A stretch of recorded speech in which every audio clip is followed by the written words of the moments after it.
ndagira ngo nkubwire igihe kirageze ngo Imana ikura ubivuga agiye guteza umwuka mubi mu bana b'abakobwa bakiri batoya. Agera iki cyago kigiye gutera hoya mureke kuba ngaho nibabyumva bakavunira ibiti mu matwi. Rambwiye ngo ikimenyetso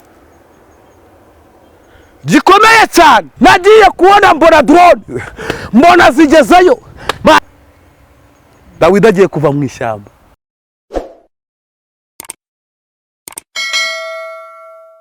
Turabashuje mwebwe mwese mudukurikira kandi mukurikira Umuremyi TV. Imana nibaho umugisha, Imana nibane namwe aho mutuye hose, mutuye mu Rwanda, mutuye muri diaspora hanze muri Amerika, Burayi, Canada, muri Afrika, mu bihugu byose.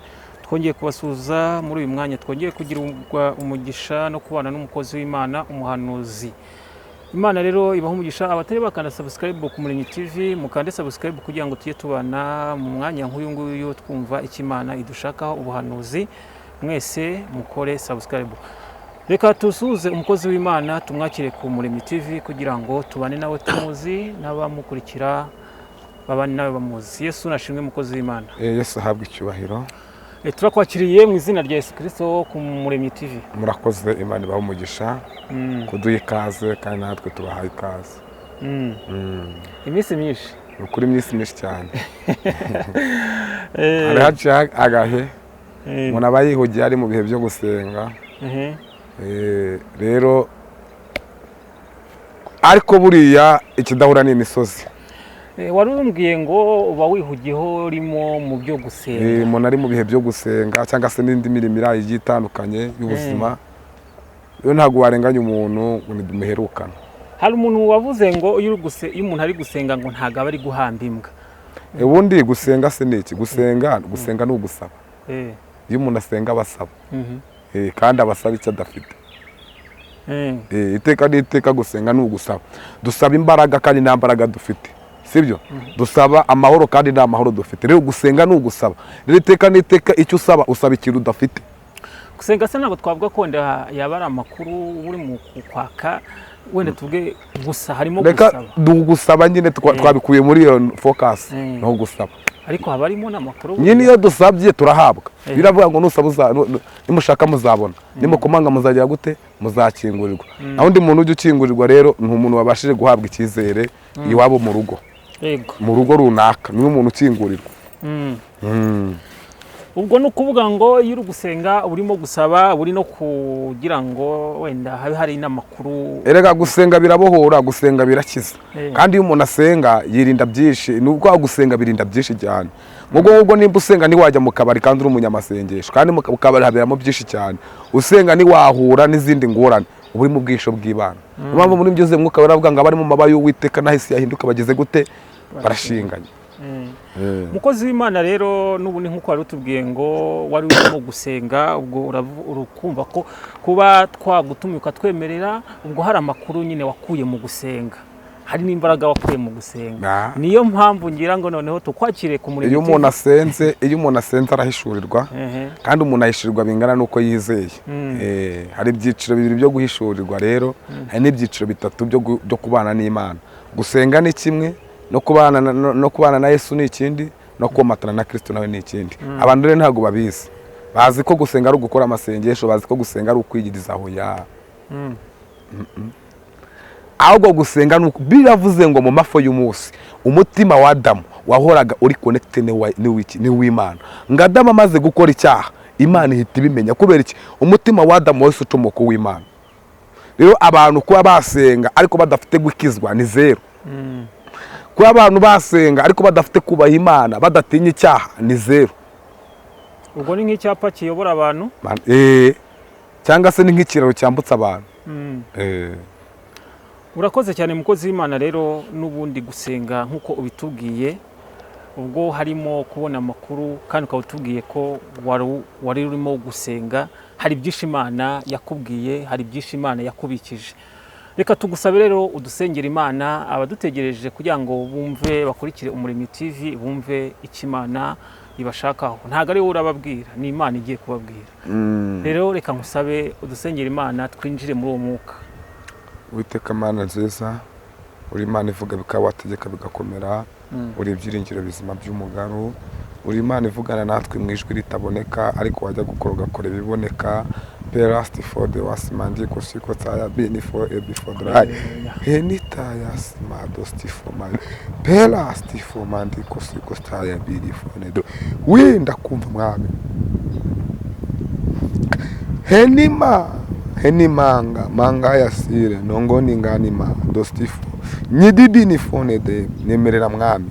Uzuhereza umugisha abantu badukurikiranye. Ikasikasi ni kusikose amajyepfo n'amajyaruguru ntaba nje ahubwo izina rye rihabwa icyubahiro mu izina rya Yesu amen. Imana ibaha umugisha. Bivuze ngo iyo dusenze ikirere Imana iba yakejeje abantu banyihangane ndi kumva natari mu mbaraga nyinshi cyane ariko uko bigenda biza ndaza ninzira mu mbaraga ko ntago tukiri abacu ngo twiyobore kandi buriya iteka niteka ibintu bitangiye gakeya birangira bimeze neza kandi buri ibintu bitangiye bishyushye birangira bikonje. Ya hanyuma rero ikimana bashakaho Imana ishaka ko mukizwa ku gato no ku kanini. Bibiri ivuze iki? Biravuze ngo dore kubaho Uwiteka nibwo bwenge kandi kuva mu byaha niko kujijuka. Ushobora kubaho Imana ariko uri mu byaha ariko birasaba kuva no mu byaha ukajijuka. Mwanditsi yaranditse aravuga ngo abiringiye Uwiteka bameze nk'umusozi Siyoni utabashirwa kunyeganyezwa ahubwo uhoramye iteka. Aravuga ngo nkuko inkike zigose Yerusalemu niko Uwiteka gusa abantu be. Impamvu ducisha y'ijambo Bibiri ivuze iki? Yohana igice cya mbere korera ku murongo wa mbere haravuze ngo mbere na mbere habayeho jambo kandi uwo jambo yahoranye n'Imana kandi uwo jambo yari Imana. Biravuze ngo icyaremwe cyose cyaremwe n'ijambo. Niyo mpamvu iri kubaho na rwego wageraho utakenera Imana kandi iri kubaho ni ikiraro kigusatiriza ku cy'Imana yavuganye nawe. 2025 ibyari kukubaho ibirimo birakubaho ni ikiraro kigusatiriza ku cy'Imana yavuganye nawe 2026. Ndagira ngo nkubwire ngo ntago Imana ishaka kuvugana nawe uyu munsi ahubwo Imana ishaka kuvugana n'umusozi uri imbere yawe. Kubera iki? Ntago Imana yageze ivugana na Dawidi ari mu ishyamba hoya ahubwo Imana yavuganye na Samweli. Kubera iki? Samweli niwe wari ufite ihembe ririmo amavuta agomba kumenwaho Dawidi. Kabiri, ntago Imana yageze ivugana na Sarubabeli hoya ahubwo Imana yaritegereje umusozi igenda iganiriza umusozi. Uyu mwaka Imana ishaka kuvugana n'umusozi uri imbere yawe. Yitegereje umusozi ibaza umusozi ngo mbese ubundi wigiti iki imbere y'umugaragu wanjye. Imana igenda ibonana n'umusozi uri imbere yawe. Ndagira ngo ubwego ntago Imana yegeze ivugana n'uyu mubyeyi Hana ubwo yari ategereje Samweli hoya ahubwo uyu mubyeyi ahubwo Imana ntago yegeze ivugana na Ana uyu mubyeyi Hana hoya ahubwo yagiye kuvugana n'umutambyi Eli. Kubera iki? Eli niwe wari ufite ubutware bwo gutegeka kugira ngo Samweli agire gute avuke.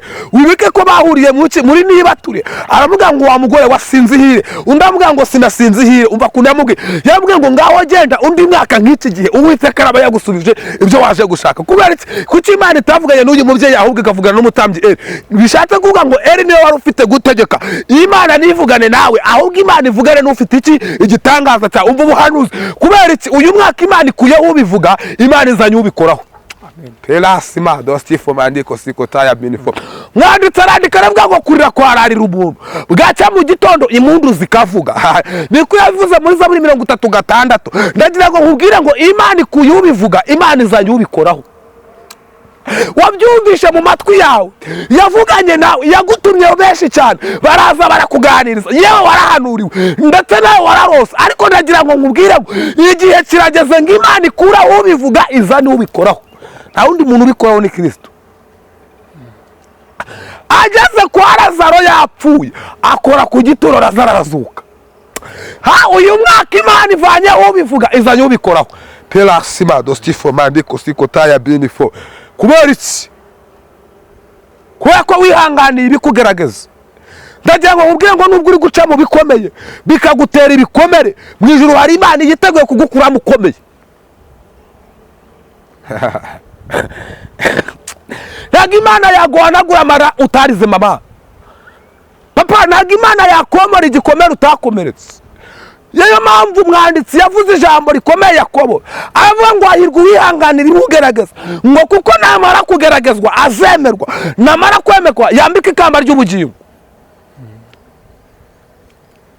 Hari abantu benshi bicira inzira ariko bakirwanira mu kigeragezo ariko nibivuze ko ikigeragezo kikuweho njye nkunda ijambo kandi nawe nkushishikarije gukunda ijambo. Ntabwo Bibiliya ari inyuguti, ahubwo Bibiliya nigishwe mu nyuguti.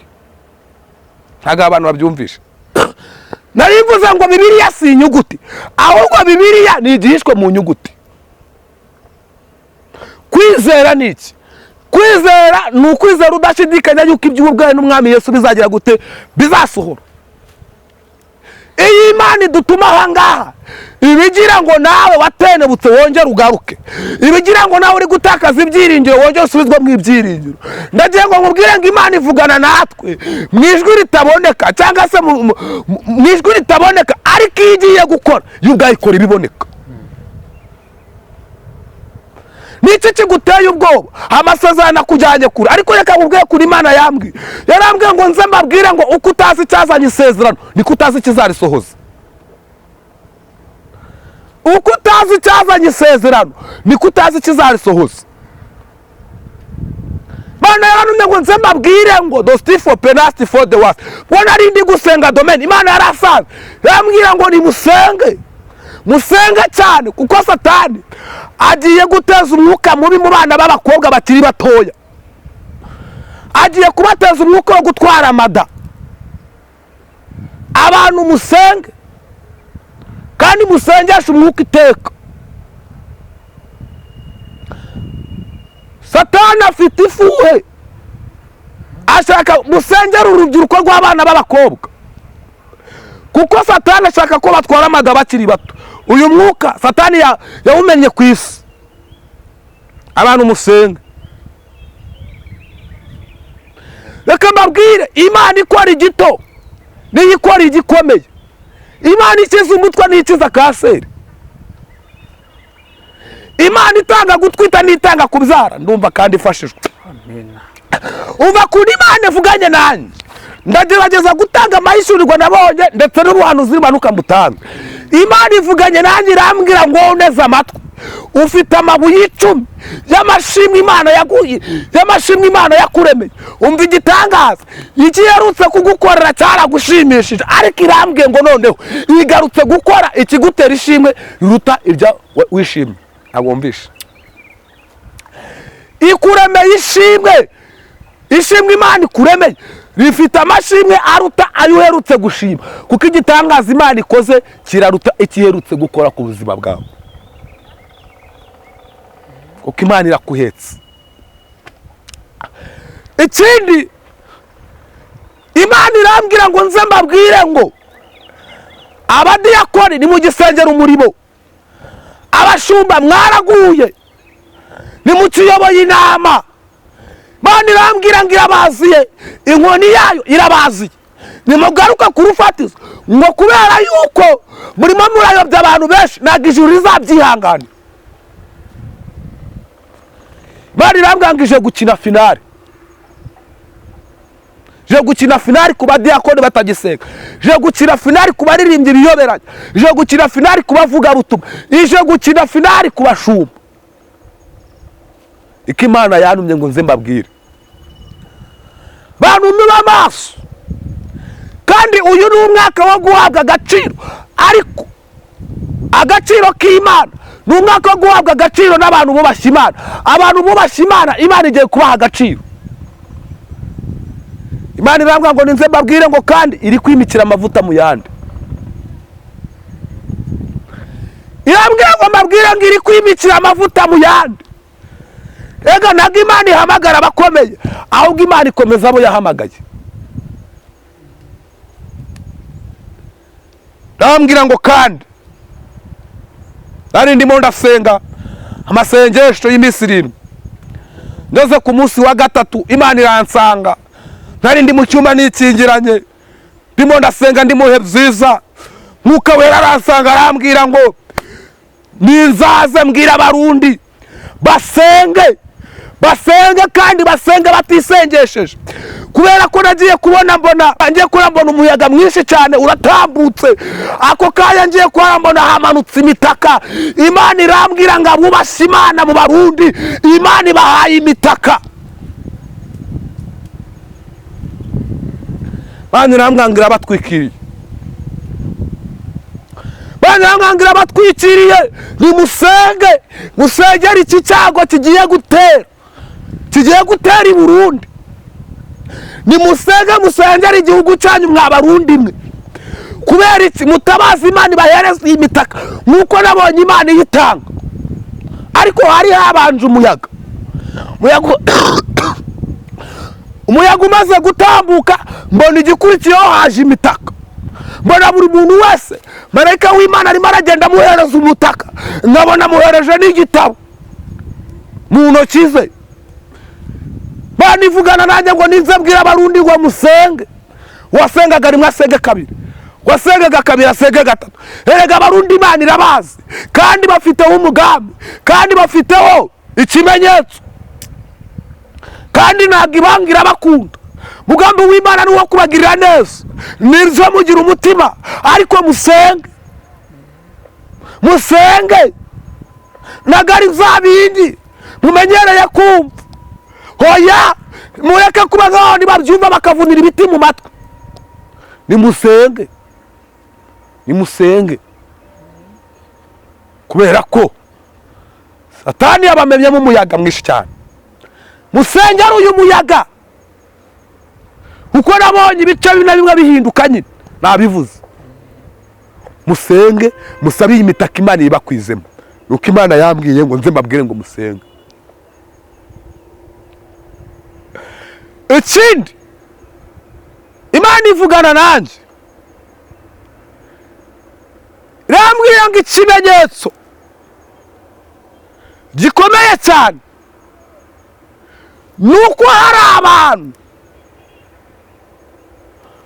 bagiye, hari itorero rimwe ryo mu Burundi rigiye gushya, kandi iri torero rizaca ku social media abantu bazabimenya. Icyo nicyo kimenyetso Imana yampaye. Ikanisa imwe igiye gushya ikomeye mu Bujumbura, igiye gushya ifashwe n'inkongi y'umuriro. Icyo ni ikimenyetso kibahamiriza ko Imana yanumye.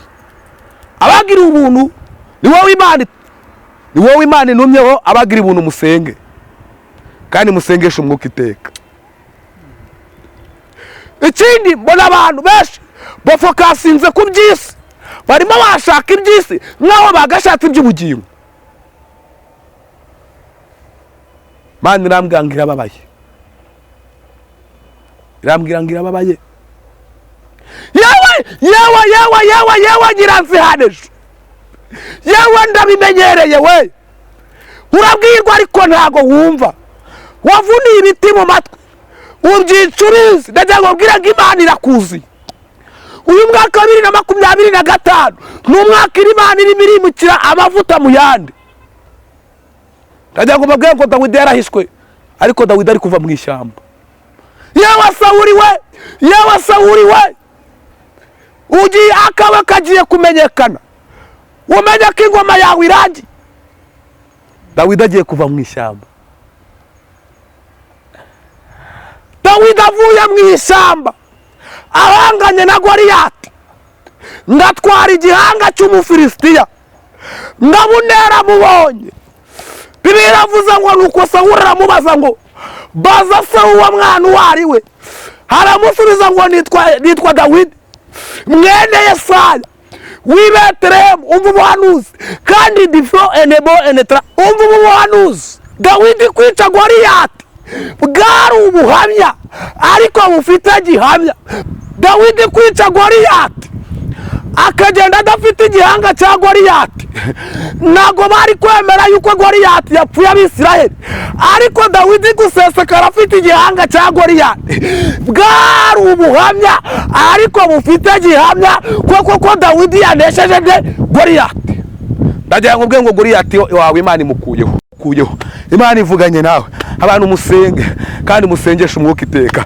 Musenge mwambara imbaraga, ntago gusenga babivuga ahubwo gusenga barabikora. Mwambara imbaraga. Bera b'Imana mwambara imbaraga. Kuko hari ibihugu bimwe na bimwe byabaye ibinaniramana. Nagiye kubona mbona drone, mbona zigezeyo. Imana ivugana nanjye.